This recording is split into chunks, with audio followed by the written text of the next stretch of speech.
So we all know there were two world wars which had happened. First World War was the horror and the tragedy of the First World War left in its wake and want for a peace. So after the First World War was done, what had happened? Uh, League of Nations was formed, so that next time, if there are any countries who are having any situations, warlike situations, they could approach to the League of Nations and they could resolve their problems peacefully instead of going for a war. So that with the intention that we should not have wars again, the League of Nations was formed, okay, after the First World War. All right. And when was this League of Nations formed? It was formed during 1920. So what do you think? Was League of Nations successful in its aims and objectives, or it was a failure? Ma'am, it was a failure. Fairly. Yes. Why it was a failure? Who will tell me? Ma'am, because Ma'am, can I? in Yes. World War II had taken Yes, place. Aditya. Ma'am, when the League of Nations was formed in 1920, even it was formed in 1939, the Second World War broke out. Yes, Ma'am, and it failed to the maintain the fact peace. that we had Second World War itself shows that the League of Nations was had failed in its aims and objectives. Basically, after the First World War, this League of Nations was formed with the intention that will make sure that we do not have any wars. And if at all any countries are having any problem or any war-like situation, they are going to approach to League of Nations and they are going to peacefully sit and resolve their whatever problems they are having instead of going for a war. But we can make out that the League of Nations had failed in attending its main objective of maintaining peace in the world, and therefore we had the Second World War. Okay, and the Second World War broke out in 1939. Now, strengthening people's need and for peace and creating revulsion of war in their minds, the idea of United Nations organization started taking shape. So now, after the Second World War took place, the United Nations organization, okay, was formed with the intention that we will make sure that there is peace in the entire country and there is no war, you know, even if there are any problems between any of the countries, okay, they are going to approach to the United Nations organization and they're going to resolve their issues peacefully. So what do you think? Was this successful or not?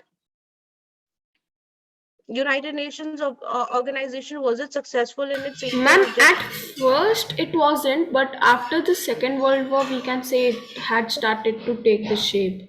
No, it is where at first. After the Second World War only this was formed, na? Yes, ma'am. Yes, so after the Second After World War, the United Nations organization which was formed, so it was successful. Why it is successful? Because we do not have a third world war. That itself is showing that the United Nations organization had achieved its objective of maintaining peace all over the world. Okay, you can underline this. First World War, after First World War, League of Nations was formed.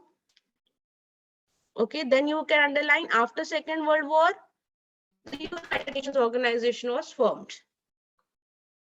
Okay, why? See, you can also say that no, you don't need to underline everything, just the small things.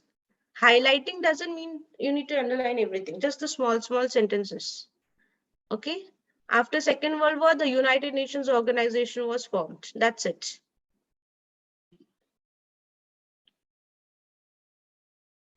Okay, and you also need to underline that the League of Nations has failed. That's it.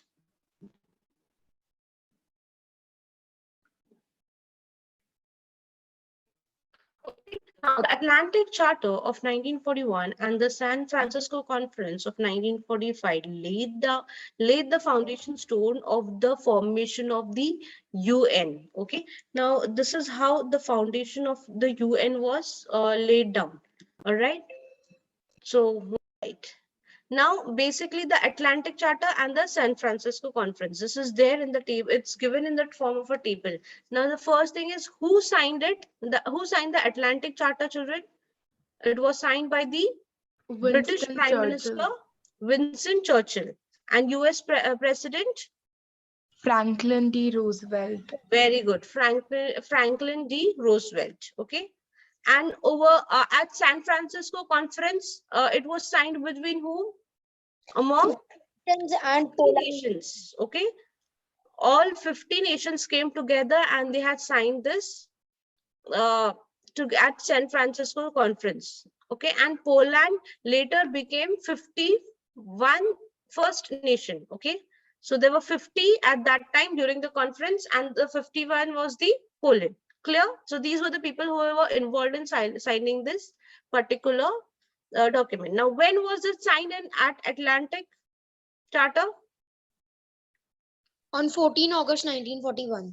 Yes, and at the conference, Francisco's conference, San Francisco, June In June 19. in June 1945. 1945. Now, where exactly it was signed? Which place? Aboard a battleship of Newfoundland in the Atlantic Ocean and in Okay, San Francisco. and in San Francisco. Now, see, this is how it was signed, okay, between the presidents, between nations and all. But then what was the motive? This is very important. What was the objective of signing this, firm, and what was the objectives of the formation of UN, United Nations Organization? So we will see that, okay, agreed that 4 basic rights or freedoms were granted to all humans where the war ended. Okay, number 1, freedom from want, freedom from fear, freedom of speech, and freedom of religious belief. Okay, so this was the basic, objective while they were signing, that they are going to make sure that all human beings are granted few freedoms, basic freedoms.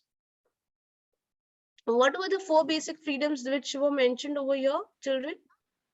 Freedom from war and fear, and freedom of speech and religious beliefs. Yes, freedom of speech and religious belief. Remember, it says freedom from want and fear, and freedom of speech and religion. So there's a difference, okay? If I'm saying freedom of speech, that means they were allowed to speak. If and freedom of religious belief, they were allowed to follow any religion. Now, what about the San Francisco Conference? What was the objective of signing? Why 50 nations came together and signed the document? Okay, signed the Charter of the UN to save the succeeding generations from the scourge of war and to reaffirm faith in fundamental human rights. So basically, the basic motive was to make sure that there's no war henceforth in future, and everybody would get the basic fundamental human rights, every citizen, okay, throughout the world. Okay, clear? Scroll down. Yes, ma'am. All right. To save future generations from war and to provide with all fundamental rights, on 24th October 1945, the United Nations was formed. This is important. Please underline this whole sentence. Okay.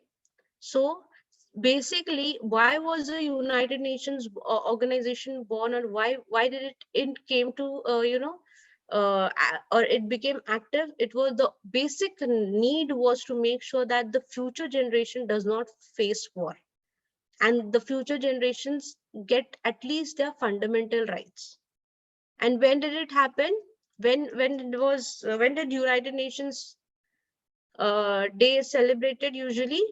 On 24th October. 24th October. Yes, 24th October. Please underline United Nations Day. Only underline 24th October and underline United Nations Day. Clear, everyone? Till here? Yes, ma'am. Now, you need to understand what was the objectives of United Nations, why was it born, and then you can tell me whether United Nations was successful in fulfilling all the objectives or not. Okay, so objectives of the United Nations.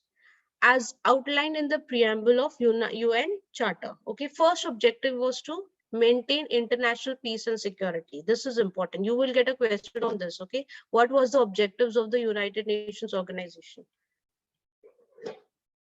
Was it successful, children? The UN was successful or no? Ma'am, after the First World War, it failed, but after the Second World War, it was successful. See, that's what I am trying to tell you. First World War, it was not United Nations, it was League of Nations. Okay, First World War, it was not United Nations, it was League of Nations. Second, was formed after First World War, and after Second World War, it was UN which was formed. So now tell me whether UN was successful or not. Yes, ma'am. It was successful. It was successful. So do not confuse yourself with League of Nations and United Nations organization. These both had different objectives. They both consider them as different. Clear? Second objective was to develop friendly relations among nations on the basis of equality. Okay, so treating all the nations, all the countries equally, and making sure that they have friendly relations. This is important. Third objective, to help nations work together to improve the lives of poor people, conquer hunger, disease, illiteracy, and encourage respect for each other's rights and freedoms. This is also important. Okay. Fourth, to make sure or to act as a common platform of harmonizing the activities of various nations for attainment of the objectives of United Nations. Okay, to make sure that the United Nations works as the common platform.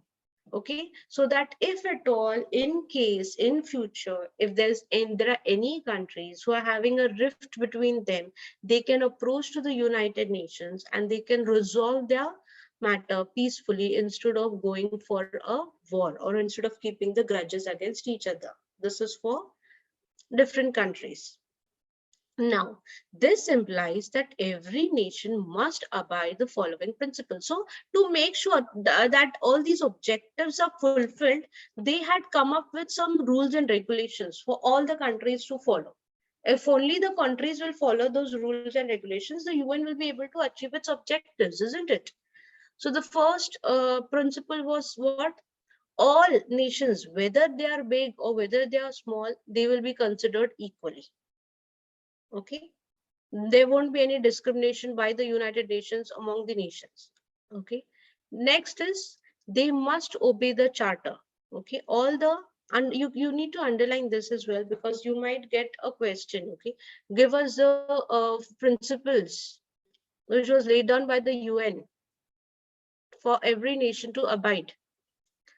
Third is international disputes must be settled by a peaceful means.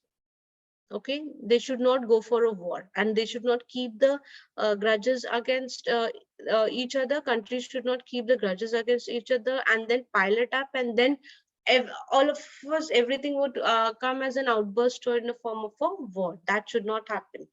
Refrain from threat or use of force against any state. Okay, so these are the principles which all the countries need to abide by. Okay, they need to make sure that they refrain from threat and they do not use any force against any country or any state. Clear? Yes. Have you all understood till your children? Yes, ma'am. United Nations today, we will see how is United Nations today, what is the figure, how it looks. This is very important. Okay, number one, how many members are there in the United Nations? 193. And where is the headquarters of this United Nations? Where is it from? New York City, USA. It is, yes, it is in New York City. How is the flag? Can you see the flag of United Nations? It's in blue color. Okay, now can you just describe the flag, how it is? Two bent olive branches. Can you see olive branches? Bent olive branches? Yes, ma'am. Yeah, and they are opening at the top. World map between them, and between those two olive branches we have a world map. Okay, white print on light blue background. So what does it shows? It shows that this is how the United Nations is protecting the entire world, right? And this is how they are making sure that there are no wars for the future generations, isn't it? So two olive branches are protecting the entire world. The branches symbolize what? Peace. Peace. Okay, got it? This is how. Can you make out the flag and can you correlate it with it, children? You underline this also, two bent olive branches. That's it. Okay, ma'am. Now, official languages. There are 6 official languages. Okay, one is English, French, Spanish, Russian, Chinese, and Arabic. Okay, you need to remember these official languages. They have given you a trick to remember the official language. What is the trick? Ma'am, race. RACE. Race. Okay, between France and Spain. Okay, Russia, Chinese, and English. Got it? Yes, ma'am. So you might get a question on this. Okay, how many languages, official languages are there in United Nations? Next. United Nations has how many organs? They have 6 organs. You need to remember this by heart. Number 1 is the Secretariat. Number 2, the International Court of Justice. Number 3, the Trustship Council. Number 4, the General Assembly. Number 5, the Economic and Social Council. And number 6, the Security Council. And over here also they have given you a hint to remember all these 6 organs. What is the hint? Let me see. Who will make Ma'am, the first letters are written in bold, which is Yeah, they are SITGES. bolded. So what does that word mean? What is that word? Means. No, ma'am.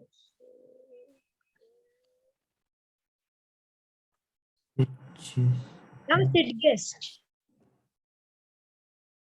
SITGES. Okay. Clear? So this is how you all can remember the 6 organs. Got it? Next is remember through picture association. See, they have given you in the form of a picture also, so that you can remember those 6 organs.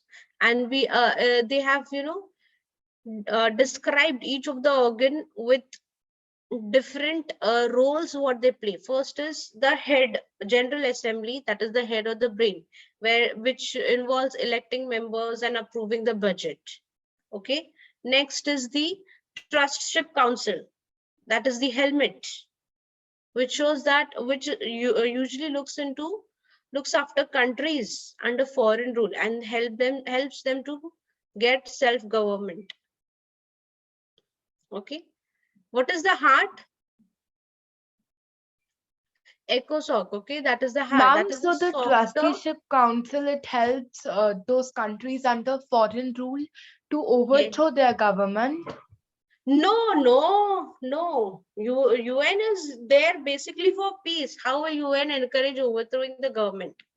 No, ma'am, because they are under the foreign rule.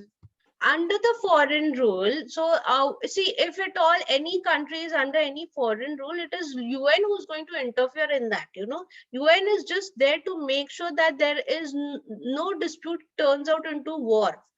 Okay, it is there to make peace. So heart is softer issues. That means to promote economic, social growth, create respect for human rights. And UN also has an army, right? Yes. Consists of soldiers of every country. Yes. That's the reason it is so strong, and that's the reason it has, it is successful in achieving its objectives. And that's the main reason. It's just because of UN's interference that we do not have a third world war. League of Nations had failed. League of Nations was completely different. Okay, they had failed in their objectives. Okay, next is International Court of Justice. That will become the shield. Okay, which helps in settling the disputes, bringing the members, okay, of different nations together, or giving legal advices. Okay, what is the sword? Let's see what is the sword. Here it is. Raghav, whatever is your point. The sword is to make sure that there is peace and security, and they can take military action also if required. Both the ways. trying to make sure that the country can peacefully resolve their issues. If the countries are not ready for that, then UN can also use their military to make those nations understand so that they do not go for a war. The secretariat, that is the legs running all day. That means the one who carries out day-to-day activities in UN. Clear? So this is a very good form of remembering all these pointers along with the different parts of the bodies. Now, organs of United Nations. We will study about each of the organs in depth. We just saw the organs. Yes or no? All the 6 organs. Children, am I audible? Yes, ma'am. Okay. So first is the General Assembly. Members of UN are members of General Assembly. Each nation can send 5 representatives, but gets only 1 vote. Meets 1 in a year or during crisis. So this is how the UN functions. Okay. Basically, all the members who are there in the UN, they belong to the General Assembly. And each nation, each country can send 5 representatives. But that country vote will be counted as only 1. Okay, even if there are 5 representatives, it is only 1 country. So it will be 1 country, 1 vote. And if at all, there are any crisis or any such thing happening, then they will have a meeting with all these 15 nations who had signed the charter. Now, what is the function of the General Assembly? Number 1, it supervises work of UN organs. Okay. The General Assembly basically does the supervision of all the organs of UN. It discusses international problems and suggests peaceful settlements. It approves the UN budget, elects non-permanent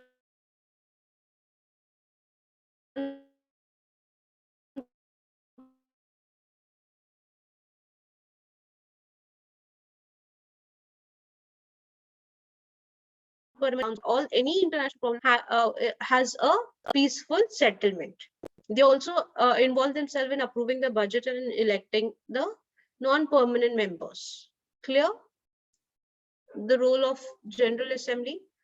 So this is the organ. These organs are very strong, and that's the reason they are able to fulfill. So these are the ones who work at the background level, at the foundation level, to make sure that the objectives of United Nations are achieved. Next is the Security Council. Most important organ of UN has 15 members. This is very important. They have 15 members, 5 permanent members, and these 5 permanent members are from which country, children? Who will tell me? Ma'am, may I? Yes. China, France, Russia, Britain, and USA. Yes. Then 10 non-permanent members elected by General Assembly for 2 years. So 5 and 10, 10 and 5 is 15. Clear? This is how they have their members. Now, Ma'am, during COVID, ma'am, they had planned to remove China from the permanent members, right? that we'll discuss later. Let's continue with this. Yes, that is true. And you can also do a research. See, that's the reason I'm telling you, UN plays a very important role Ma'am, means they in can. making sure that there is peace and security in the entire world. Ma'am, Responsible for maintaining peace and security in the world. This is the basic aim which has been achieved. Meets when required. So whenever there is a need to have a meeting, it makes sure that they do the meeting and they resolve the things, whether it is related to any crisis or whether it is related to any important decision taken by majority of 9 members, including all 5 permanent members. So whenever they're taking a decision, they make sure that all the majority 9 members are there and the permanent 5 members which belongs to these countries are also involved. Functions, it investigates international disputes, it settles them peacefully. Can you see how many times this is getting repeated? Investigating international disputes, settling them peacefully. Please underline this. And making sure they apply for economic sanctions to the members. can take military action against aggressors. Okay, so UN has this right, you know, if the countries are ready to make sure that they peacefully make the settlement, UN will first encourage that. If any country is, you know, aggressive and not ready to have a settlement, then UN can always take a military action against that particular country to avoid the, you know, to avoid any war. Next is veto power. Have you heard about this veto before? No, ma'am. No? Ma'am, yes, ma'am, it was there in the legislative. Very good. It was there in the legislature. What about what do you remember about veto vote? Ma'am, it is that if any member of the parliament passes a means negative vote against the one council of minister, then the whole council of ministers has to resign. Has to resign. Clear, clear. Very good, very good. So this was there in your civics chapter earlier about the veto power. Now let's see what does it play, what role does it play over here at UN. Okay, each member has one vote. Decision on procedural matters are made by an affirmative vote of 9 members plus concurring vote of permanent members. So whatever decisions they make sure that all these, you know, there should be affirmative vote. That means everyone from among the 9 members should vote along with the permanent members. Okay, a negative vote of a permanent member. This is very important. Okay, negative vote given, even if a single negative vote is given from the permanent members, that particular vote will be called as a veto.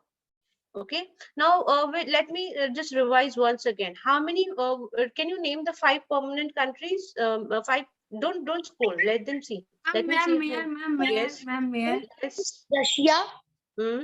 the USA and Britain. One more. Ma'am, Yes, Russia, China. yes, Ma'am, Priyanshu. France. Yes, Priyanshu. Ma'am, Russia, China, Britain, USA, and France. Yes. So any member who belongs to this permanent members group, and if they have given a single negative vote, from the permanent member group, it will become, that vote will become a veto. Now council is powerless to act if the veto power has been used. Okay, and this is important. See, where if at all the veto power is used, the council cannot interfere. Okay, abstinence from voting is not counted as being negative, and if anybody is absent, so then that won't be counted as the negative vote. Clear? So they have clearly justified. Any member not there, that doesn't mean that is a negative vote. Okay, clear? Clear till here, children? Veto power. You will definitely get a question based upon this veto power. Next is the Economic and Social Council. That is ECO, economic, SOC is social. Okay, so you can remember with the help of this particular sign. Now it has 54 members, which is elected by GA for three years. And main objective of this particular council is what? To make sure that the world is free from what? Okay, see the functions. Promotes, that is pages. Now the pages is just a short form, okay, so that you all can remember what does that pages mean. Progress and growth economically and socially. Okay, so the Economic and Social Council, it promotes progress of growth of economically and socially, to create respect for human rights. This is their function. Okay, that's the objective that which they need to achieve. To make sure that they solve hides. Now hides is again the short form for you all to remember what is the a function, okay, to make sure that they solve problems related to health, related to illiteracy, drugs, employment status of women. So that's how you get the word hides. Okay, so you do not write, see children, hides and pages are just the short forms given to you so that you all can remember the important point. That doesn't mean you are just going to write in the exam pages and hides and expect me to give you all marks. Clear? Ma'am, I have a doubt, ma'am. Just a minute, one last point I'll complete. Yes, ma'am. Next is supervised work of specialized agencies. Okay, they are also responsible to supervise the work done by WHO. What is WHO? World Health Organization. Okay, UNESCO, UNICEF, ILO, and FAO. Okay, so these are the basic functions of the Economic and Social Council.